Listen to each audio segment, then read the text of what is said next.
Hello, everybody. You know, it's been almost probably 8 months now, Daisy, since we did this interview. It's time for another one. I want to introduce, everybody knows Daisy Collins. I call her Della Street. Y'all know I love Della Street from Perry Mason. And I guess y'all know my other girl I fell in love with, and I think I was probably like 8 years old, was Peggy Fair from Mannix. So I guess this is Peggy Fair, Tammy Clark. We graduated from high school in 1983 in Memphis, Tennessee. So we have been talking off and on about 3 years now, Tammy. Mm-hmm. Yeah, the Lord put us back together. How long you been in Atlanta? Since '97. Yes, and I moved here again this time in 11 years. Okay. And I don't know, do you meet on Facebook again? We hooked Probably. up, back on Facebook. I'm sure. And she's a very spiritual woman, very discerning, and I'm glad to have two very discerning women sitting here with me today. I'm looking forward to this interview. Hello, Della Street. I have been admiring you since a little boy. I can't believe it. And Peggy Fair from Manning. So How y'all doing? We are doing All right, y'all come on good. and tag me. Let's get past this. Okay. So you said the first time you saw Barbara Hale, Della Street. Yes. Gail Fisher. Your eyes were open to beauty, class, and loving a girl being a boy. I did. You know, I really want to spend this moment to tribute the women of my book. And, I don't know if y'all know, but it's sold out again for the third time. Yeah. And I actually had a major publishing company. I don't know what's going on in the universe, but I had a major publishing company call me yesterday Awesome. and asked me about publishing and, getting it out there bigger. But I was 4 years old when I saw you. I was actually going into and I don't think people realize, I don't know if people know I love very hard. And once, you're in me, I can't let go of you. But I was 4 years old. And I know they're getting tired of me talking about Della and Peggy and Diana Ross and my aunt, but I was 4.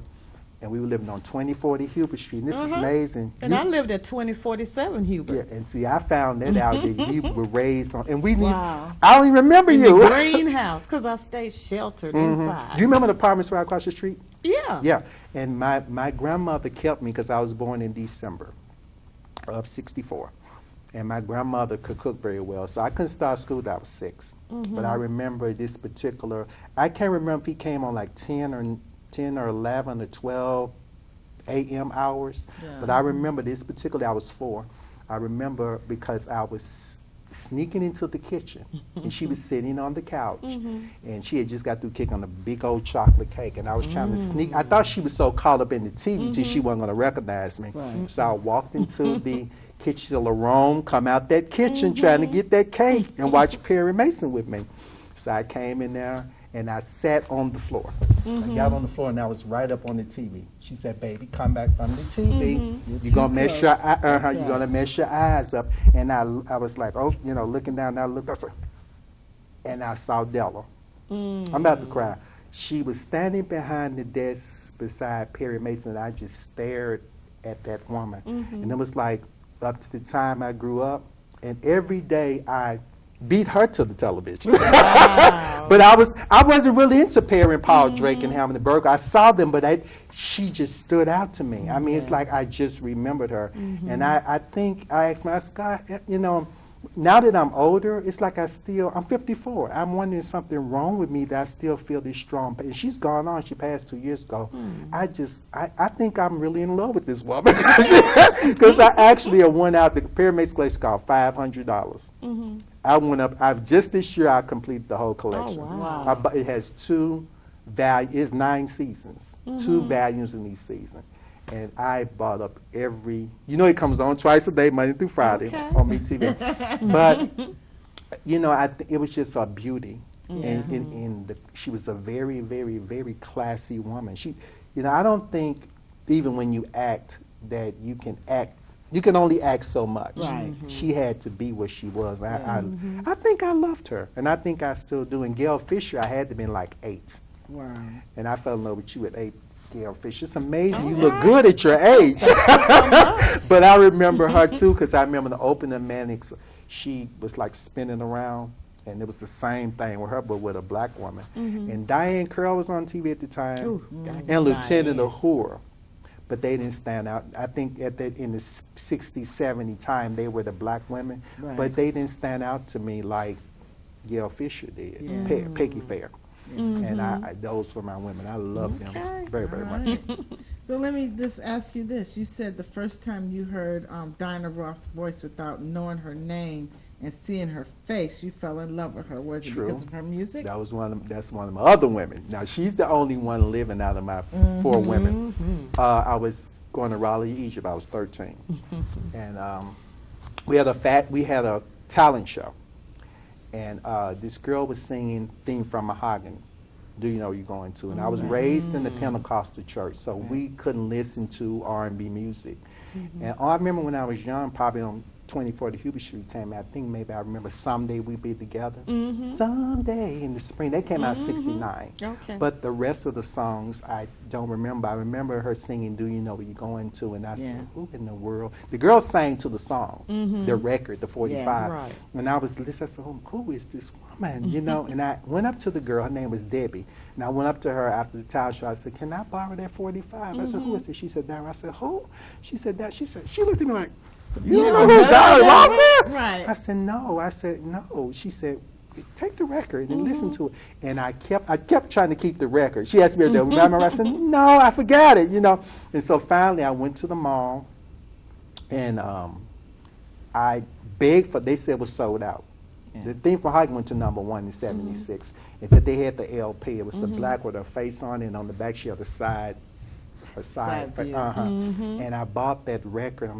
I just Played it over. And oh over. my God, I was like, this woman. But I remember when I got the album and I wrote it in the book, it was like, I don't think people, I think people don't understand. I don't think we pick our idols. I think they speak to us in their music or Right. what they're doing. I think they're telling us, okay, I can help you if you just listen to me. And I remember looking at the album, it's like she said to me, you're going to be me in a man body, not sex-wise, but spiritual. You're going to be me.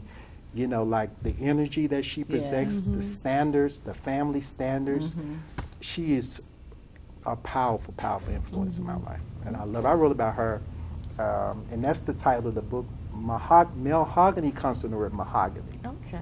You know, I made up the Yeah. word mahogany, which is a fictional name. So I own it. Don't y'all try to steal it. Crooks. So it's called Malehogany. And Reflections come from the 1960 album called Reflections by Dara Ross Springs. So it's called Malehogany Reflections Behind the Purple Rose Ron Baker Street. Okay. Nice. Yes. Awesome. Okay, so you said you didn't know your Aunt Cassietta as Cassietta Baker George, the music pioneer. You only know her and still see her as Aunt Cassietta.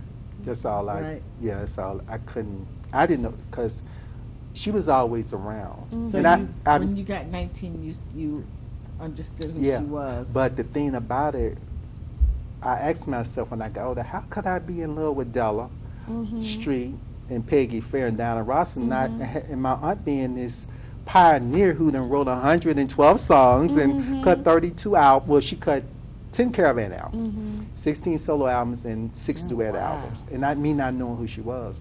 And I That's think because you were close to her. Yes. And you didn't look at her. She was just your aunt. She wasn't a person like that. in the when I got older, the photographs of her and Shirley and Albertina and the other Caravans were in our scrapbook.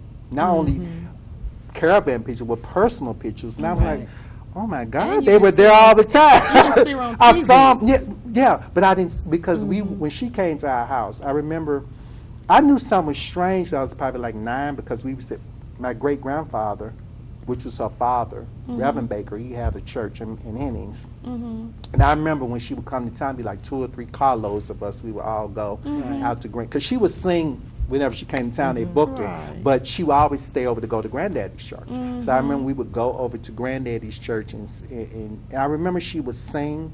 But I knew something was strange when I was about 9, but I didn't understand till I got 19. Right. But I remember when she got through singing, these people were just all over her. Right. And I you're remember, just wondering. and I remember we were standing like, okay, what, Aunt what's Cassietta, going come on, Right, we come on waiting. out. We waiting on you, but I didn't understand.